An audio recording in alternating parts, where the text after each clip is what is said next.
में, इसीलिए आपकी हैसियत नहीं है और इसीलिए आप जातिगत जनगणना की बात करते हो। यदि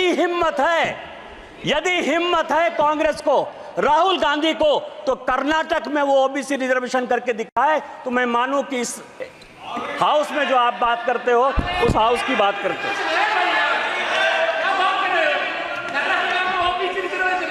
मैं कांग्रेस का बहुत सम्मान करता हूं, गांधी फैमिली का है भी सर। यदि मान लीजिए कि भारत का बंटवारा हो गया, नेहरू जी की देन है। तिब्बत से यदि हम जूझ रहे हैं, नेहरू जी की देन है। यदि चाइना हमारे पास आ गया, नेहरू जी की देन है। आप ये समझिए, एस्मा यदि आ गया 68 में, यदि ओबीसी रिजर्वेशन के लिए सरकारी अधिकारी आंदोलन करना चाहते थे तो इसेंशियल सर्विस मेंटेनेंस एक्ट जो है आपने ले आया, इमरजेंसी आप लेके आए, ऑपरेशन ब्लू स्टार आप लेके चले आए, श्रीलंका में पीस कीपिंग फोर्स आपने भेज दिया, 2G 4G 3G सब आपने कर दिया। इसीलिए मैं आपके गांधी फैमिली का बड़ा सम्मान करता हूं। इसीलिए बजट में आपने जो बोला वो मेरे लिए बड़ा अच्छा है। दूसरा सवाल ये है सर, इस बजट में सभापति महोदया, इस बजट में एक एंजल टैक्स जो है, हमने एंजल टैक्स खत्म किया 56(2). सभापति महोदया, ये सभापति महोदया 2012 में एंजल टैक्स लगाया 56(2) 2012 में, और उसका कारण था कि आप समझें कि वित्त मंत्री के ऑफिस और घर में बगिंग हो रहा था। बगिंग हो रहा था वित्त मंत्री के ऑफिस में, माने नहीं सकते बजट पर चर्चा करिए। और इस चक्कर में ज्यादा बढ़िया बनने के चक्कर में, जितना बढ़िया बनने के चक्कर में उन्होंने एंजल टैक्स लगा दिया।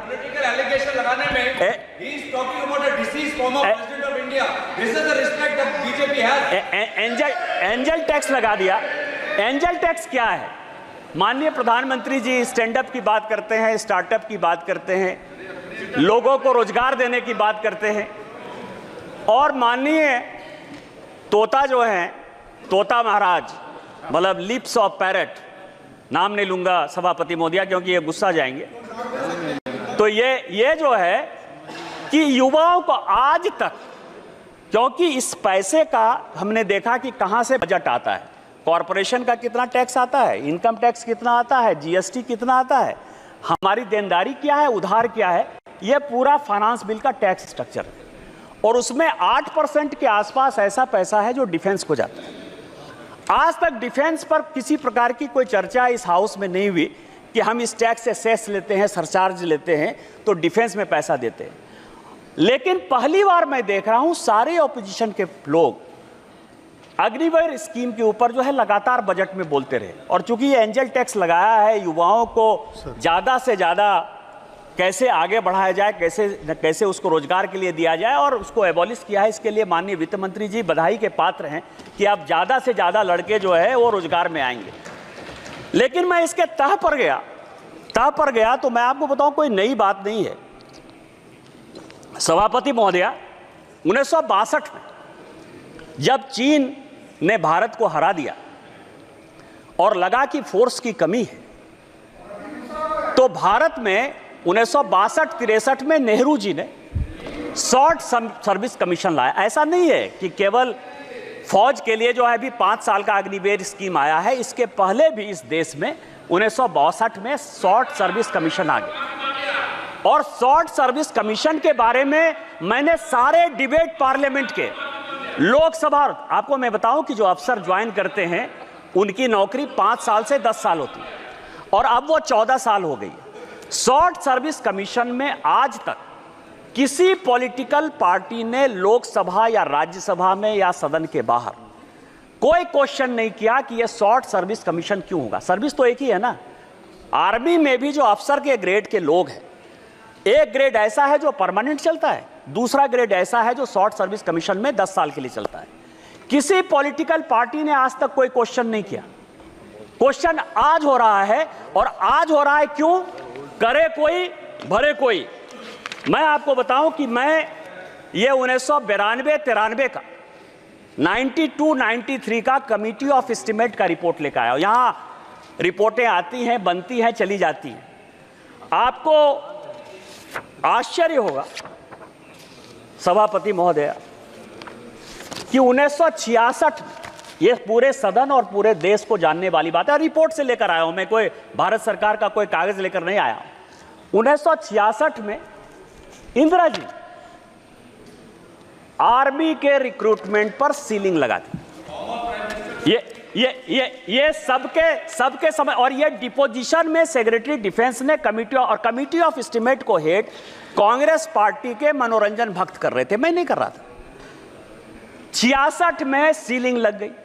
सीलिंग लगने के बाद आप पूरे दुनिया को बताते हो कि हमारे यहां इतनी ही आर्मी रहेगी, इतनी ही नेवी रहेगी, इतनी ही एयरफोर्स रहेगी।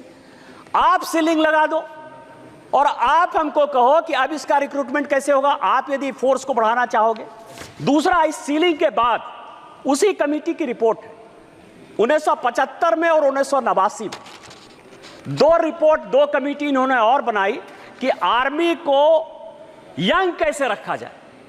और मैं आपको बताऊं, छोटा सा उदाहरण यह है कि शॉर्ट सर्विस कमीशन भी जब बनाया गया था, उस शॉर्ट सर्विस कमीशन में भी पूरे यूपीएससी में, राज्य में, सभी जगह रिजर्वेशन दिया गया था। और उसका प्रभाव यह था, सभापति महोदया, मैं आपके माध्यम से गौरव गोगोई को बताना चाहता हूं कि इस देश के जो होम सेक्रेटरी हुए वीके दुग्गल, वो भी एसएसबी के ही रिक्रूटमेंट थे, शॉर्ट सर्विस कमीशन से आए और उसके बाद वो आईएएस बने।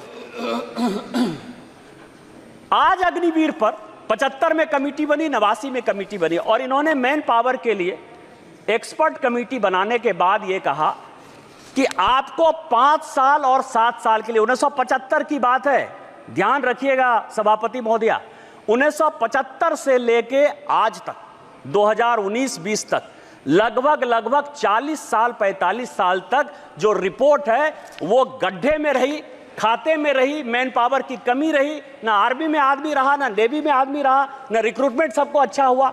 आज यदि वो रिपोर्ट आर्मी के कहने पर इंप्लीमेंट हो रही है तो आप युवाओं को देश के साथ जोड़ने के लिए काम कर रहे हो कि आप हमारे यहां अफगानिस्तान, बांग्लादेश, पाकिस्तान की जो स्थितियां हैं, जिस तरह से अराजकता हो रही है, जिस तरह से रिजर्वेशन के खिलाफ सारे लड़के रोड पर आ रहे हैं, उस तरह का रोड ला रहे हो। आप जनता को क्यों गुमराह कर रहे हो? यह दूसरा सवाल है जिसमें कि हम बच्चों को एंगल टैक्स लगा के, एंगल टैक्स खत्म करके, जिसमें बच्चों का कॉर्पोरेट टैक्स 18% करके बच्चों को हम रोजगार देना चाहते हैं, और आप उसमें अराजकता पैदा करना चाहते हो। तीसरा जो इंपॉर्टेंट पॉइंट है कि मैंने बहुत सुना A1, A2, मैं भी नाम नहीं लेना चाहता स्पीकर महोदया, हमारे ऊपर आरोप है कि हम 2 कॉर्पोरेट को मदद करते हैं। आपको बताऊं कि माननीय प्रधानमंत्री जी और वित्त मंत्री जी के डीबीटी स्कीम के पहले भारत में 1952 से भी एक डीबीटी स्कीम था, लाइसेंस परमिट कोटा राज का डीबीटी स्कीम। जूता सिलाए से चंडी पाठ तक इन्हीं लोगों को करना था। कार वो बनाएंगे, अखबार वो चलाएंगे, सीमेंट वो चलाएंगे, स्टील वो चलाएंगे। हमारी जब सरकार आई वो तो ट्रांसपेरेंसी से काम कर रही है। और ये जो कॉर्पोरेट है, मैं आपको ये बताऊं कि इस टैक्स का, ये जो 32 लाख 33 लाख करोड़ टैक्स आता है, इस टैक्स में ये जो 500 कंपनी जिसको ये गाली देने की बात करते हैं, क्योंकि भारत में सबका साथ, सबका विश्वास, सबका प्रयास, इसके आधार पर जब ये सरकार चलती है, तो आपके लिए बिजनेसमैन, आप रोटी खाने जाओ बहुत बढ़िया है, शादी में जाओ बहुत बढ़िया है, उनसे गिफ्ट लो बहुत बढ़िया है, उनके चुनाव में आपको चुनाव में पैसा दे बहुत बढ़िया है।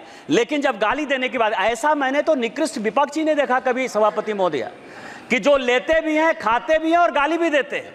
हमारे लिए तो जैसे आम गरीब इंपॉर्टेंट है, वैसा ही दूसरा अमीर भी इंपॉर्टेंट है।